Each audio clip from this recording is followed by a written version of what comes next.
Hello students, welcome back to my channel. Today I am going to give you 10 latest defense updates. Number 1, GEI's 400 engine order from India alone.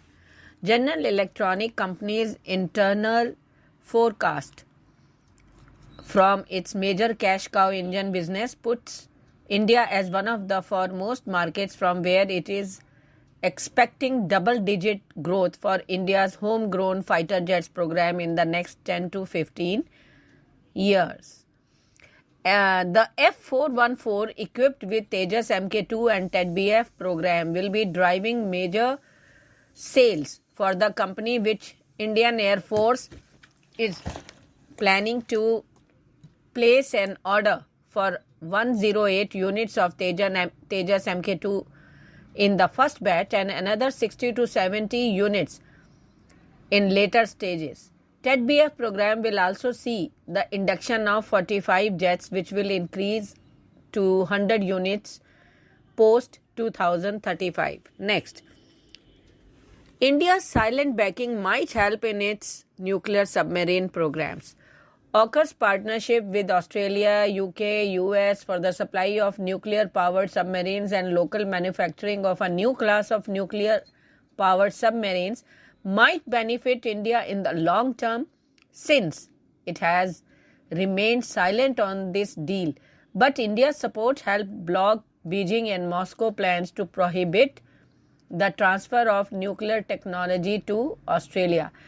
India, which is working to develop 3 new track submarine programs, will be beneficiary of its silent support to the AUKUS partnership, as it will be getting some of the niche technology for its program that will help expedite its program.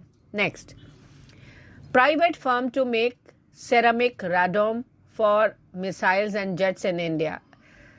RCI, that is Research Center Imarat, one of the premier DRDO lab, has signed a licensing agreement for transfer of technology with a Chennai-based private sector company, Carborundum Universal Limited, that is for manufacturing ceramic radomes used in aerospace and missile systems.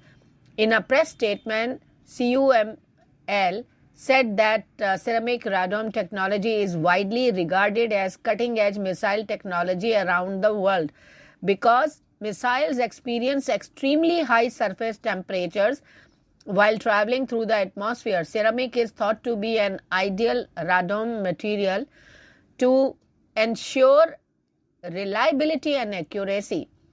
The design of ceramic radomes for defense activities necessitates deep expertise and stringent testing at every stage. Next, why India should consider ordering more Russian frigates? Please comment on this. Logic says India must buy Admiral Kornilov FFG. It is an Admiral Grigorovich class FFG, also referred to as Krivak 5 class frigate, built by the Yantar shipyard in Kaliningrad. 6 Krivak 5 or Admiral Grigorovich class FFG were to be built for the Russian Navy at Yantar shipyard to keep the shipyard busy from 2010 onwards, so as to complement the Admiral Gorshikov class FFGs that were designed and construction started 2006 onward at Sevemaya shipyard. These 6 Krivak 5 FFGs were based on the 6 Talwar class FFGs that Indian Navy ordered for itself and heavily customized them as per its own requirements in the late 1990s. These ships were built in Russian shipyard of Baltisky, Zavod and Yantra at 3 each from early 2000s, and their engines were supplied by Ukraine. Impressed by the features of Talwar, class FFGs that pack lot of punch for their size. Russian Navy decided to order the same FFGs in same configuration and named them Admiral Gregorovich class FFG. Next, US Intel helped India rout China in 2022 border clash.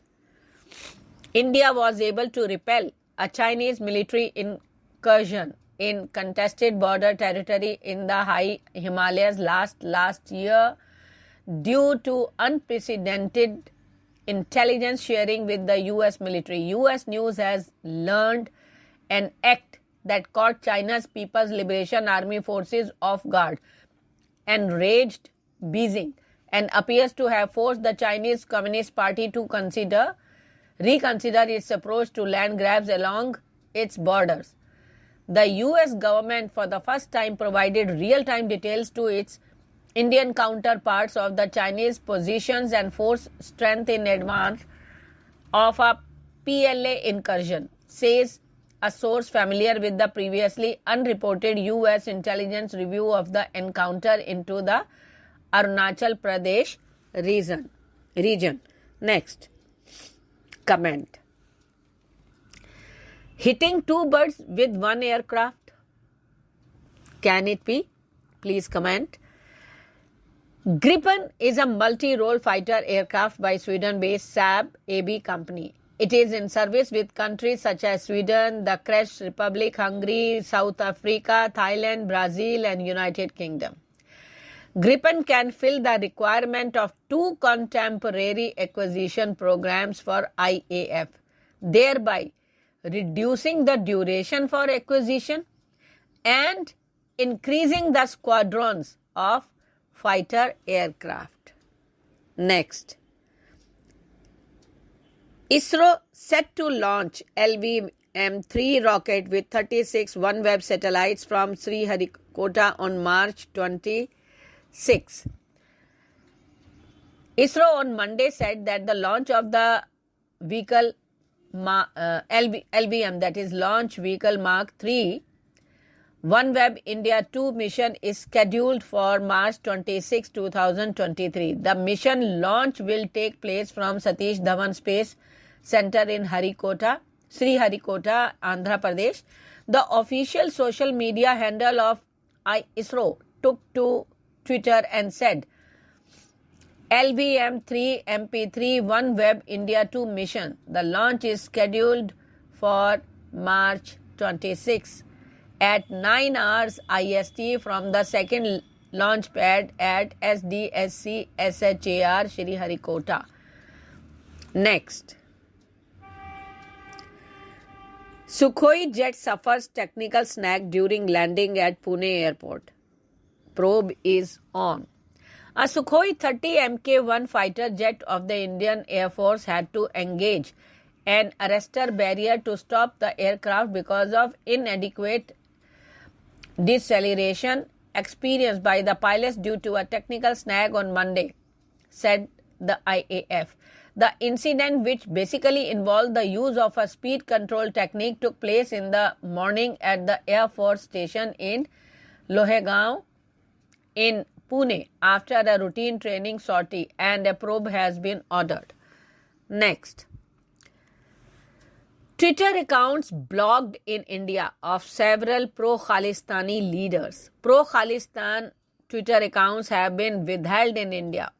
The withheld accounts include the Twitter accounts of Canada's New Democratic Party leader Jasmeet Singh, the Twitter accounts of Canadian poet Rupi Kaur, the voluntary organization United Sikhs, and Canada-based activist Gurdeep Singh Sahota have also been blocked. When anyone tries to access these Twitter accounts from India, it says they have withheld in response to a legal demand. Next, US condemns attack on Indian consulate in San Francisco. The United States on Monday strongly condemned the attack on the Indian consulate in San Francisco by a group of separatist Sikhs, terming it absolutely unacceptable. Raising pro-Khalistani slogans, the protesters on Sunday broke open the makeshift security barrier raised by the city police and installed two so-called Khalistani flags inside the consulate premises. Two consulate personnel soon removed these flags. Soon thereafter, a group of angry protesters entered the consulate premises and started hitting the door and windows with iron rods. Thank you.